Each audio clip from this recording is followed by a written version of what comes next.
Hey guys, sorry it's been so long.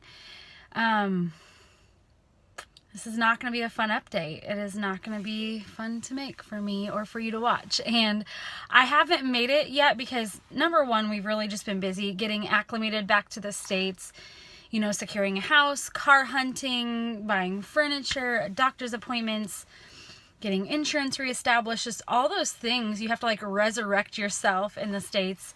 So that's been hard for making this video. And then with the news I have to share, I just not looking forward to sharing it. And then I had this really pretty little friend pop up over here. So I've been like waiting for it to heal and it's not. So I'm just gonna make this video because I'm probably not gonna do makeup or hair anytime soon. Usually I like bring out my nice camera and that's just life. So I'm just gonna make it with my phone and just wing it out here in the car where there's no baby fussing or anything like that. Jeremy actually took Abram to Menards, so they're on a boy date. Abram loves the little shopping carts that have like the truck in the front or the car in the front where he can ride in that and like play with the steering wheel. He loves that. But anyway, I'll get to the news. So I am 12 weeks pregnant today, and I have every intention of making a pregnancy update maybe tomorrow or sometime this weekend. I know I'm 2 weeks behind, but we went in to see the specialist, the like triplet specialist at 10 weeks and 5 days. That was kind of what I last updated you guys on, that we had some spotting, went in and had an ultrasound, everything was fine, all the babies had heartbeats and were wiggling, and that we were going to see that specialist soon after. So we went and saw him at 10 weeks and 5 days, and they put the ultrasound in.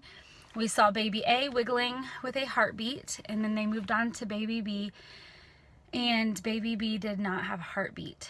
So, yeah, we found out how many days ago now? I mean, we're 12 weeks now, so it was a little over a week and a half ago that we lost baby B. And baby C is fine, by the way, or that we think. So it was a really hard ultrasound. It was really hard. Jeremy, it especially hit him during the actual ultrasound that we lost that baby and he couldn't quite keep it together, and it was hard. Like, I felt like I had to keep it together like for him. And then for me, for some reason, it was getting out to the car and like texting everybody that we had lost baby B. I don't know why that's always harder on me. It's harder on me to like tell other people. I guess it makes it more real, or I feel like I have to be strong for them or comfort them, so that's when I kind of lose it. But it's still really hard. I mean, I never wished for triplets, like I did.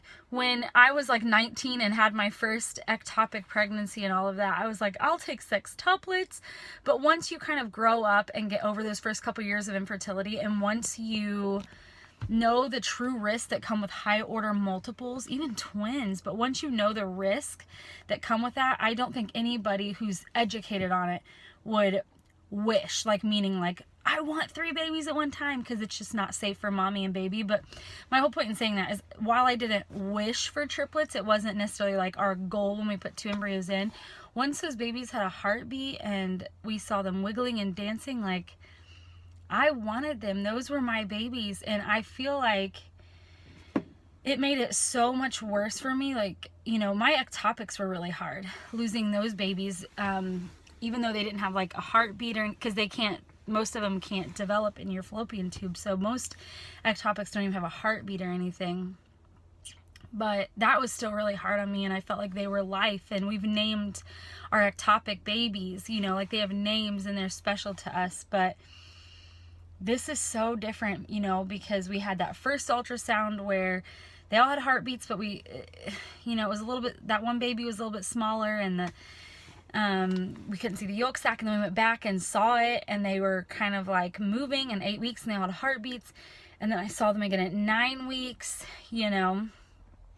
wiggling, moving. And I'm not going to share the pictures in here because it just feels wrong. They feel kind of sacred and personal. So I'm not going to share kind of the last couple ultrasound pictures. I don't know why. It's just like this season of our pregnancy feels very sacred because it's when we lost our little bee. But I hate even saying bee. That's, yeah. But we're not going to share those pictures, but that's kind of, you know, that's kind of the picture that haunts me, is I keep wanting to just go back to that 9-week ultrasound just to see the baby alive again, you know? That was kind of a quick ultrasound because he was just looking for cardiac activity and why I was bleeding. So I didn't get a chance to just like look at them. I saw them moving, but I kind of just want to go back there so I can just like relish in that moment, you know? But that's the part that like haunts me, because when we saw baby B at 10 weeks and 5 days, it measured 10 weeks, 2 days, and its little arms and legs were just kind of floating in the air, like it had just been dancing, and then its heart just stopped, and it just kind of haunts you because it looked like a fully formed baby, you know? Not a ball of cells at all, guys. 10 weeks and 2 days, has hands and feet and ears, and it can feel things, and yeah, it's just insane. But so the baby had measured a couple days behind, so we guess it passed around 10 weeks and 2 days. There was no sign of why it passed. We don't know. There's no answers. It just happened. You know, my best guess, and even what the doctor said, is most of losses at this stage are genetic, meaning something's just, you know, genetically not there for the baby or kind of off, and so it's kind of nature's way of taking care of it. And in that way, I'm grateful. You know, I would much rather God take this baby, or nature, however you want to believe in it, kind of take care of, you know, I would rather this baby not be suffering in my womb, or when it comes out, if there's something genetically wrong that would cause it to suffer. So I'm grateful that nature has a way of doing that, but it hurts. Like, that's my child, and I'd hope to hug it and kiss it and get to meet it, and it just kills me. But, you know, I know a lot of people are probably going to ask, had a lot of people ask what's going to happen to baby B. From what the doctors are saying, it should just reabsorb. Most losses at this stage just kind of decompose in there and just reabsorb into the body. So it shouldn't cause any problems for the other babies. We shouldn't even see remnants of baby B once we, you know, deliver these other 2 babies. I've also had people ask, like in person, who know, if they'll rename the new babies instead of baby A and baby C, baby A and baby B, and yes, they will. We will now have a new baby A and baby B once. So, okay, so we went and we had to switch doctors because that doctor we were seeing was kind of like a triplet high order specialist, and with twins, we're just not, you know, that high risk. So I'm not having that surgery anymore. We changed doctors or OBs, you know, and we even changed hospitals and everything. So I'm now going to be delivering at a hospital that my sister delivers babies at. She's a labor and delivery nurse. So I will be going there, and where was I going with all of this? Oh, so I went to see a new OB, and they did an ultrasound at 11 weeks in 1 day, and we got to see baby A and baby C again, and they actually did like the nuchal scan, and everything looked good, and baby B still measured 10 weeks and 2 days and still hasn't started to, you know, decompose, like to reabsorb or anything. So that still hasn't happened, and they won't name the new babies you know, their new name, because baby B is kind of right in the middle and almost baby A, like it's almost kind of in that position that would become baby A. So once it reabsorbs, they don't know which baby A or baby C, is going to kind of fall into that position of baby A, who's closest to the cervix. So we're not sure of that yet. And then my sister did an ultrasound on me. I went in at 11 and a half weeks, like, to see the babies, and the baby still just looked like a fully formed baby, which almost makes it worse. Like, it's so hard to see that little baby there just still and not moving, and yeah, it's hard. It's so hard. It's getting easier each day a little bit as far as that. Like, I haven't cried myself to sleep the last 2 nights, But I will say, it's hard to relax. I feel like I'm in constant fear and anxiety of losing one or both of my other babies. I have been looking at fetal Dopplers online, but I don't know if that would cause me more stress if for some reason I couldn't find the heartbeat at home. So I don't know. If you're the praying type, I would love prayers just for comfort and peace for us, but also just for the ability to have faith that this is going to turn out, the ability to just relax and trust that everything's going to be okay, because I'm just so scared right now. I don't even feel like I can get super attached to this pregnancy or, you know, prepare for the babies in any way, shape, or form for a long time. I don't know when I'm going to feel comfortable, you know, really purchasing things, setting up things. I'm just so scared. So that's our news. It's not fun, and but it's life, and these things happen. 1 in 4 pregnancies, you know, ends in a miscarriage. And so with 3 babies, we had a pretty good chance that, you know, one wouldn't make it.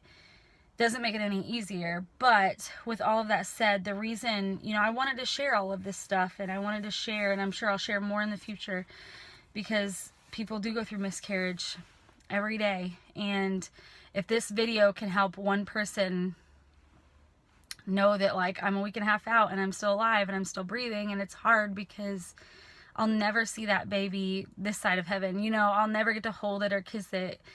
And it's really hard, and I'm sure I'll share more about it, but I wanted to share this video just so, I don't know.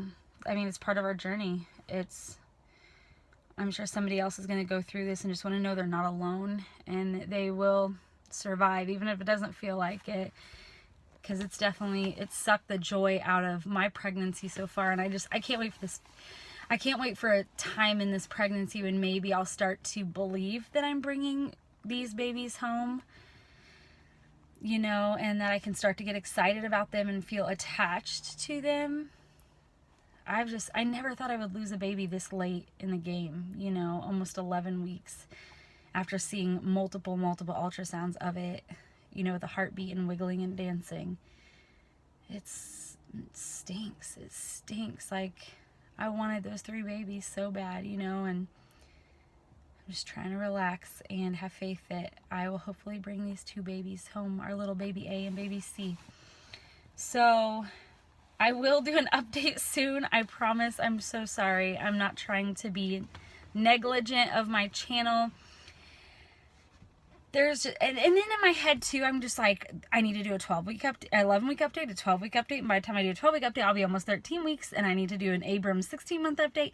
So and I'm just like, blah, you know, and I just never do my hair and makeup. I don't want to set up my camera, and we just moved into a new place, so it's a mess. Like, we've been there for what, like 5 or 6 days, so it's not clean, it's not unpacked, there's nowhere to film. And I let a friend borrow a nice camera, so this is on my iPhone. But anyway, guys, this is already like way longer than I planned it to be, but I also didn't want to just do a short update. I wanted to truly share what we've been going through and not make a light of this situation or light of little B's life. So I promise I will try and update soon. And if you guys just have any questions about this whole situation or anything, just leave them in the comments below, and I will try and answer them promptly. I'll try. Okay. All right, guys. I love you guys so much. Thanks for following our journey and supporting us and praying for us. We couldn't do it without you. All right. I'll talk to you later. Bye.